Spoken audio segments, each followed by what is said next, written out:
안녕하세요. 패션힐러 최유리입니다. 오늘 방송은 지난 5월 5일에 코엑스에서 있었던 C 페스티벌의 스토리시 행사에서 제가 강연자로 무대에 올랐었어요. 그때 했었던 강연을 그냥 흘려보내기가 좀 아쉽고, 그다음에 그때 못 오셨던 분도 훨씬 많잖아요. 그래서 그때 제가 그 무대에 올라서 나누었던 이야기를 나누고 싶어서 오늘 방송을 준비하게 됐어요. 오늘 방송의 주제는 옷 잘 입는 사람이란입니다. 옷 잘 입는 사람이란 어떤 사람일까요? 저는 지금 패션 힐러라는 이름으로 활동을 하고 있는데요. 사실 저는 오랫동안 쇼핑 중독자였어요. 근데 제가 쇼핑 중독자였다는 사실이 하나도 부끄럽지 않아요. 왜냐하면 그때 그 경험이 지금 여러분과 이렇게 영상으로 스타일링 방법을 나눌 수도 있고, 브런치에서 제 에세이를 나눌 수도 있고, 지금 또 이렇게 소통할 수 있는 너무 소중한 스토리가 되어주었기 때문이거든요. 여러분들 옷 잘 입는 사람 되고 싶으시죠? 네, 저도요. 저도 진짜 옷 잘 입는 사람이 되고 싶어요. 저의 어릴 때 꿈은 지금 생각해보면 항상 변함없었던 것 같아요. 멋쟁이였어요, 저의 꿈은. 부모님이 뭐 이런 사람이 되라 저런 사람이 되라 라고 했을 때 네, 변호사 될게요, 뭐 교수 될게요 이렇게 얘기를 해놓고 항상 변함없이 제 마음속에는 나는 멋쟁이가 될 거야가 있었어요. 그래서 중학교 때 일기장을 보면 그림을 제가 잘 그리지도 못해요. 조그맣게 막 이렇게 옷을 막 이렇게 그려놓고 나는 옷 잘 입는 사람이 될 것이다, 멋쟁이가 될 것이다 라고 썼던 기억이 있습니다. 20대 중반에 경제 활동을 시작하게 되면서 쇼핑에 입문하게 됐죠. 그래서 이태원 시장, 동대문 시장, 뭐 백화점, 그다음에 인터넷 쇼핑몰 두루두루 저의 그 일하지 않는 거의 대부분의 시간을 쇼핑했었고요. 그다음에 월급 대부분을 다 쇼핑했었죠. 그 정도로 옷을 좋아했는데 옷을 좋아하는 사람이 옷을 그렇게 많이 사면 행복해져야 되잖아요. 그렇지 않았나 봐요. 제가 지금부터 한 5년 전 30대 후반에 극심한 우울증을 만나게 됐죠. 우울증을 처음에 겪었을 당시에는 죽고 싶었어요. 삶이 너무 지옥이었거든요. 어쩌다가 내 삶이 이렇게 됐나. 눈물을 너무 많이 흘리다가 어느 날 하루는 죽고 싶은 거예요. 이 삶을 그냥 끝내고 싶다. 여기서 그만두자. 라는 생각을 했는데 곰곰이 생각해보니까 그렇게 죽으면 저는 불행하게 살다가 죽은 사람이 되더라고요. 그거는 좀 아니다 싶어서 살고 싶어서 글을 쓰기 시작했어요. 글을 쓰게 되면서 저의 우울증을 치유를 하고 쇼핑 중독도 치유하게 되는 그런 경험을 하게 됐습니다. 그때 썼던 그 글이 지금 저에게 작가라는 이름을 선사해 주었고요. 오늘 옷 잘 입는 사람이란 여러분과 함께 나눌 이야기는 그때부터 시작된 저의 생각을 담은 그런 이야기가 될 거예요. 그럼 옷 잘 입는 사람이란 어떤 사람인지 함께 이야기를 나눠볼까요? 여기 되게 아름다운 여성 두 분이 있죠? 누가 옷을 더 잘 입으셨나요? 왼쪽이다, 오른쪽이다? 지금 저에게 스타일링을 배우셨으면 왼쪽이다 라고 대답을 하시는 분도 계실 테고 그런데요.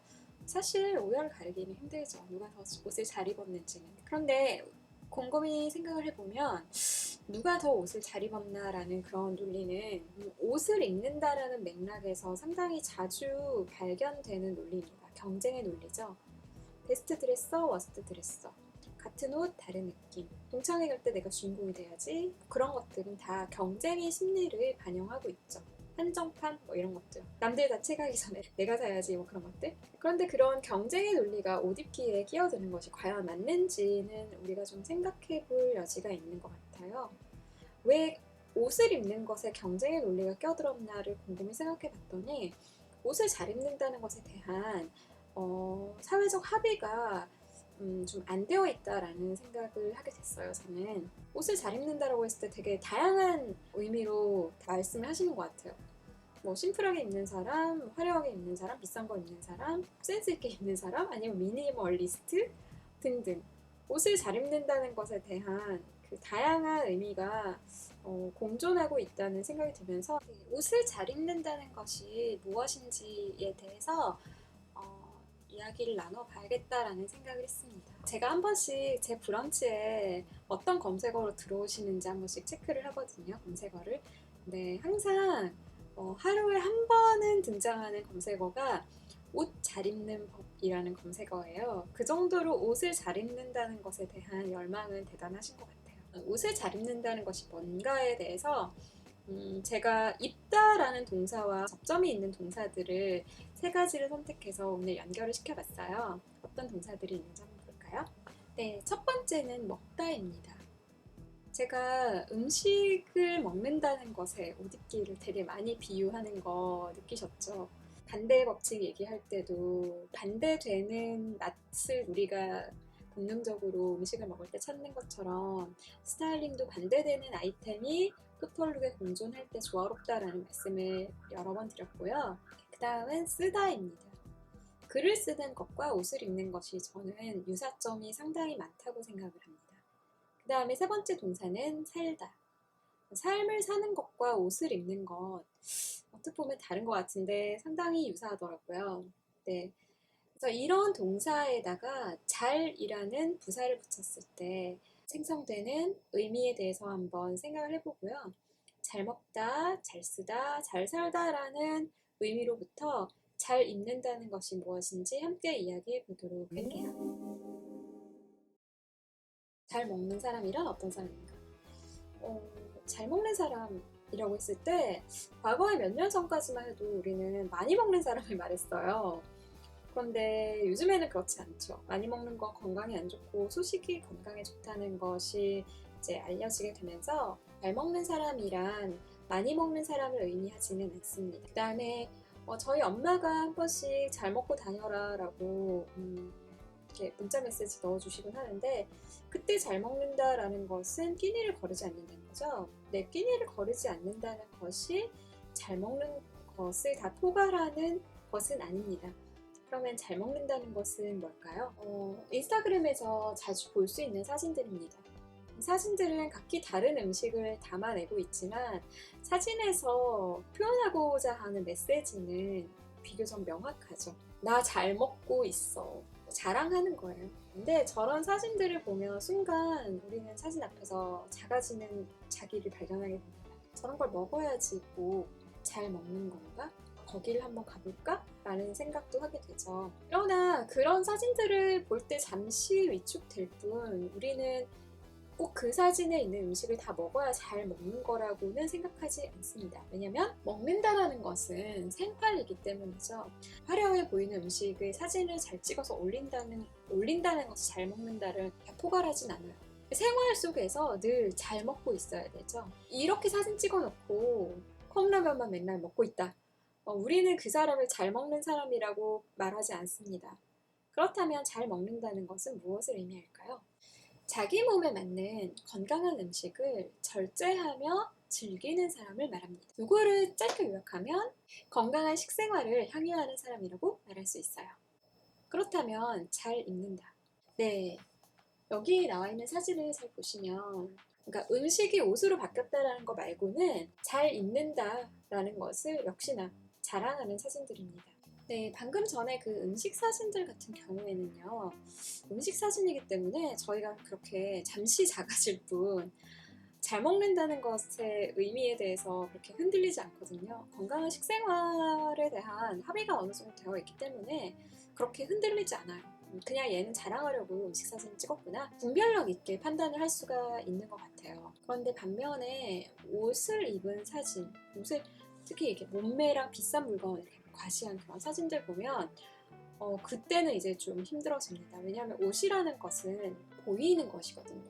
시각적인 어떤 대상이기 때문에 비싼 옷, 잇 아이템 이런 것을 걸친 사진을 보면 나도 모르게 위축되고 나는 옷을 잘 입기 글렀나 봐 그렇게 생각을 하게 될 수가 있습니다.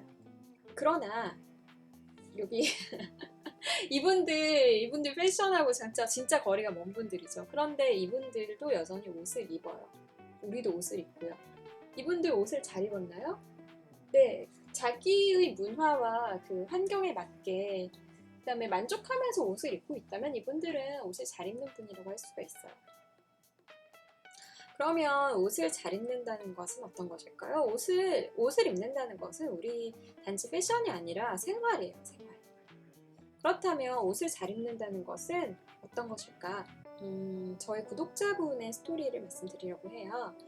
제가 그 박사 논문을 그만둘까 말까 고민을 하고 우울증을 그냥 단지 치유하기 위해서 스스로 치유하기 위해서 글을 쓰던 무렵에 저의 진짜 독자라고 할 만한 첫 번째 독자분을 만나게 됩니다. 그분은 저의 블로그에 쇼핑 중독이라는 검색어를 타고 오신 분이었어요.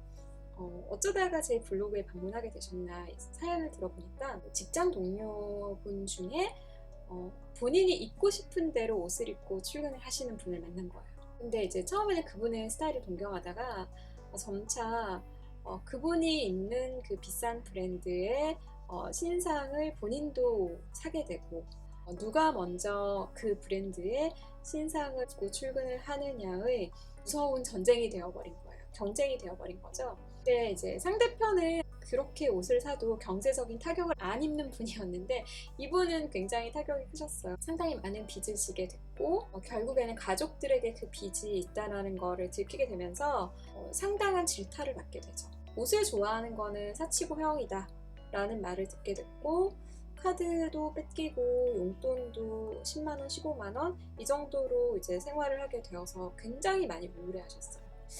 가족들이 하시는 그런 말씀, 옷을 좋아하는 것은 사치고 허영이다 라는 말에 상당히 동조를 하셨어요.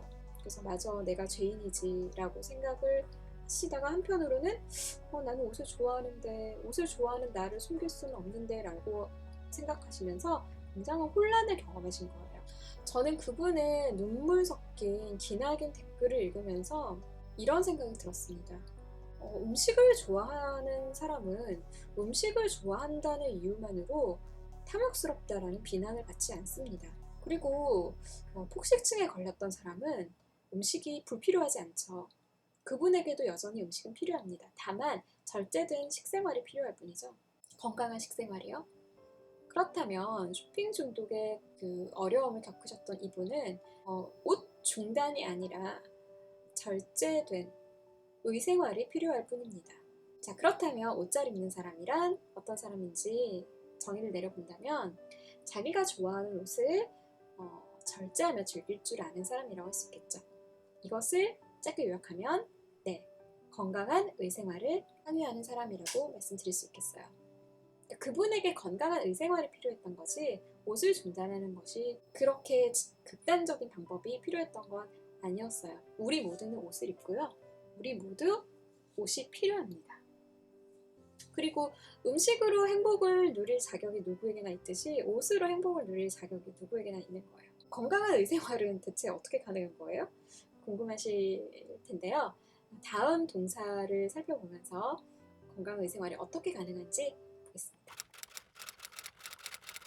네, 두 번째로 제가 입다와 함께 연결하고 싶은 동사는 쓰다인데요. 저는 글 쓰는 것과 옷 입는 것은 본질적으로 같다고 생각해요. 왜냐하면 옷 입기는 메시지 표현이거든요. 동창회와 결혼식에 새 옷이 필요하신 분들 많을 거예요. 거기 갈 때 새 옷이 왜 필요한가요? 나 잘 지내. I'm fine. 이거를 표현하고 싶을 때 새 옷이 필요하죠. 근데 그럴 때 이마에다가 I'm fine. 나 잘 지내. 여기 티셔츠에다가 나 잘 지내. 이렇게 새겨놓고 가는 거는 조금 너무 직설적이잖아요. 그래서 그런 것을 피해서 우회적으로 표현하기 위해서 옷으로 본인을 표현하는 경우가 우리는 많습니다. 그렇다면 메시지를 표현하는 수단인 글, 그 다음에 옷, 어떻게 하는 것이 잘 하는 것일까요? 저는 인터넷 공간에서 상당히 많은 분들의 글을 읽습니다. 여러분도 마찬가지이실 텐데요. 제가 읽게 되는 상당수의 글을 저는 어느 순간부터 딱 두 부류로 나누고 있더라고요. 첫 번째는 화려한 문체와 현란한 지식을 뽐낸 글. 이런 글을 읽다 보면 지식에 압도당할 뿐 작가를 만나고 싶다는 생각은 별로 들지 않더라고요. 화려한 문체나 현란한 지식으로 무장하지는 않았지만 그냥 덤덤하고 담백하게 자기의 이야기를 진솔하게 풀어놓는 글이 있죠. 그런 글은 그냥 이 글에 빨려 들어가게 되고요. 글을 쓰신 분을 만나서 이야기하고 싶어집니다. 소통을 청유하는 글이죠. 그래서 그 각각의 글에서 느낀 저의 감정을 한마디씩으로 축약하면 멋냈다와 멋있다로 요약이 됩니다. 아, 이 글은 멋낸 글이구나. 더 이상 두 번 다시 읽고 싶지 않아요. 그런데 이 작가의 글은 화려하진 않은데 너무 멋있어. 이 사람 만나고 싶어. 이런 생각이 듭니다. 그럼 옷 입기도 마찬가지 아닐까요? 네, 여기 보시면 이 선글라스 끼신 이 남자분 멋냈다. 네, 멋내긴 했는데 별로 다가가고 싶지 않은 좀 부담스러운 분이죠. 그 다음에 여기 오른쪽에 이 오빠는 어때요? 있는 그대로의 자기 자신을 드러내는데 별 두려움이 없는 분인 것 같아요. 그리고 옷도 그냥 깔끔하게 입었지 그렇게 멋을 많이 부렸다라는 느낌은 들지 않죠. 그렇지만 어떤 사람이 더 멋있냐라고 했을 때 오른쪽 분이 좀 더 멋있고 좀 더 다가가서 얘기하고 싶고 소통을 청유하는 그런 옷을 입은 분이라고 말씀드릴 수 있어요. 그래서 저는 글쓰기와 옷 입기의 어떤 그 접점에서 확인한 옷 잘 입는 사람이란 어떤 사람인가? 멋냈다가 아니라 멋있다라는 감탄사를 유발하는 그런 사람이다라고 말씀드리고 싶습니다. 멋있다는 그럼 어떻게 가능한 거예요? 그러면 잘 살다가 어떤 것인지 한번 생각해 볼까요? 잘 산다고 했을 때 보통 우리는 부유한 사람을 말하는 것 같아요. 말해왔었죠. 잘 산다. 왼쪽에 이 남자분 부유하신 분인 것 같아요. 그리고 오른쪽의 남자분은 부유한지 어떤지는 잘 모르겠는데 여유로운 미소를 봤을 때 되게 행복해 보이시죠? 그래서 부유하다라는 말로 잘 산다를 표현을 했었지만 요즘에는 행복하다가 잘 살다가 됐다고 저는 생각을 해요. 제가 굉장히 그 우울증 때문에 힘들어하던 그 무렵에 어떻게 하면 행복할까 되게 많이 고민을 했었거든요. 그때 이제 어떻게 하면 행복할까를 계속 고민을 하고 제 진로에 대해서 또 굉장히 고민도 많고 그러던 무렵에 놈코어는 패션 트렌드일까라는 글을 그때 당시에 준비하고 있었어요. 그래서 놈코어에 대한 글을 쓰기 위해서 심플함에 대한 글을 여기저기서 모으고 있었어요. 그러다가 우연히 그 그릴로라는 건축가의 책을 우연히 접하게 됐는데 거기서 이런 문구를 발견하게 됐습니다. 오리지널리티 플러스 심플리시티 이퀄 엘레강스. 그러니까 디자인의 궁극적인 목적은 디자인하는 대상이 엘레강스해지는 것인데 그 디자인하는 대상이 엘레강스해지려면 첫 번째 대상의 본질이 무엇인지 알아야 되고 두 번째 그 대상의 본질을 제외한 나머지 군더더기는 다 없이 심플하게 디자인을 했을 때 그 디자인은 엘레강스하다라는 거였어요. 근데 저는 그 문구를 보고 물건의 엘레강스가 아니라 삶의 엘레강스로 이거를 확장시켜보면 어떨까라는 생각이 든 거죠. 삶의 엘레강스는 어떤 거예요? 해피니스입니다. 해피한 거죠. 행복한 겁니다. 와, 이거다 싶었어요. 어떻게 하면 행복한지 막 이렇게 찾고 있던 그 시기에 어떻게 하면 행복한지 답을 찾은 거예요. 오리지널리티, 나의 정체성을 찾고 플러스 심플리시티, 정체성을 제외한 나머지 것은 다 제외했을 때 해피니스, 나의 삶은 행복해진다. 그래서 저는 그때 무엇이 행복한 길일까 굉장히 고민하고 박사 논문 그만둬야 돼 말아야 돼 굉장히 고민하던 시기에 그 심플함과 엘레강스에 대한 그 글을 딱 보고 저의 정체성을 제외한 나머지는 다 제거하기로 굳게 결심을 했죠. 그래서 그때 당시에 저는 이렇게 버킷리스트도 작성을 해보면서 제가 누군지 치열하게 탐구를 했고요. 조용한 말괄량이라는 저 자신의 정체성을 찾았고요. 그다음에 조용한 말괄량이가 어떤 삶을 살기를 원하는가 생각해봤더니 재미없는 논문이나 쓰면서 재미없는 강의나 하면서 삶을 보내는 그런 삶은 제가 원치 않는 삶이라는 것을 깨닫고 박사 논문을 과감히 그만두게 됩니다. 그리고 지금 여러분들이 보시는 크리에이터로서의 삶을 살고 있어요. 그렇게 하고 났더니 너무 행복한 거예요. 그리고 저를 만나면 항상 질문을 하세요. 어떻게 그렇게 과감한 결정을 하셨나요? 라고 하시는데 정말 죽음을 눈앞에 두고 생각을 한다면 모든 선택은 심플해집니다. 자기의 정체성을 찾고 그 정체성에 맞는 것 이외에 다른 것은 제거를 해야지 삶이 행복하겠다라는 것을 우울증을 경험하고 나서야 저는 깨달았어요. 옷장을 열어보니까 옷을 그렇게 많이 사고도 왜 행복하지 않았는지 답이 나오더라고요. 제 옷장에는 조용한 말괄량이가 아닌 옷이 너무 많았어요. 군더더기가. 그래서 조용한 말괄량이라는 내 컬렉션의 컨셉을 정하고 나머지 컬렉션의 컨셉이 아닌 것들을 제거하는 심플함을 추구했을 때 제 옷장에는 알차게 제 옷만 걸려있는 거죠. 그래서 굉장히 옷장을 열어볼 때마다 저는 어느 날인가부터 굉장히 행복해지더라고요. 그래서 옷 잘 입는 사람이란 어떤 사람인가? 옷 잘 입는 사람이란 비싼 옷이 아닌 자기 정체성을 입기에 행복한 사람이라고 말씀드릴 수 있어요. 그러면 오늘의 이야기를 정리를 해볼까요? 자, 살다 라는 동사로부터 정체성을 입었을 때 행복하다라는 말씀 드렸고요. 글을 쓰다 라는 동사로부터 자기의 있는 그대로의 모습을 덤덤히 표현하며 멋있다를 경험한다라고 말씀드렸습니다. 그러니까 자기 정체성을 굳이 비싼 옷이 아니고 과한 아이템이 아니라도 덤덤하게 옷으로 표현하면 멋있어지죠. 그리고 자기 스스로는 자기 정체성을 입었기 때문에 행복하고요. 그래서 굳이 많은 옷이 필요하지 않아요. 적은 옷으로도 자기 정체성을 절제하면서 옷으로 표현할 수 있기 때문에 옷 입기가 행복한 사람, 즉 건강한 의생활이 가능해집니다. 그래서 옷 잘 입는 사람이란 건강한 의생활을 향유하는 사람이에요. 오늘 제가 입은 옷은요, 그날 강연할 때도 똑같이 이렇게 입었는데요. 저 신발은 유런. 보이세요? 네. 이런 부츠를 신고 강연을 했었는데 지금 제가 입은 이 착장이 사실은 제가 3년 전부터 즐겨 입던 룩이에요. 스키니진에 화이트 티셔츠, 그 다음에 오버핏 남성 블레이저, 그 다음에 글부츠. 신발, 옷에서는 조용한이라는 저의 정체성을 표현했고요. 신발에서 말괄량이를 표현했죠. 그리고 헤어에서도 말괄량이고요. 제 머리는 5년 동안 같은 헤어스타일이에요. 근데 저는 이게 되게 좋아요. 제 정체성을 탐구하던 무렵에 이 헤어를 찾게 됐는데 다들 굉장히 잘 어울린다고 말씀해 주시더라고요. 저는 그거를 제 정체성에 잘 어울린다라고 받아들이고 있습니다. 하지만 몇 년째 똑같은 착장을 입어도 저는 이게 좋아서 그렇게 많은 옷은 필요 없구나라는 생각을 합니다. 더 많은 옷이 필요한 것 같진 않아요. 매 시즌 제가 사게 되는 아이템은 그냥 화이트 티셔츠? 자, 여러분 오늘 옷 잘 입는 사람이란 어떤 사람인지에 대해서 저와 함께 이야기를 나눠봤었는데요. 즐거우셨나요? 여러분에게도 정체성을 절제하면서 입는 행복하고 건강한 의생활이 가능하리라 저는 믿어요. 이런 의생활을 점점점 추구하다 보면 5년 전보다 지금이 얼굴은 조금 노화가 됐을지언정 지금이 좀 더 만족스럽고요.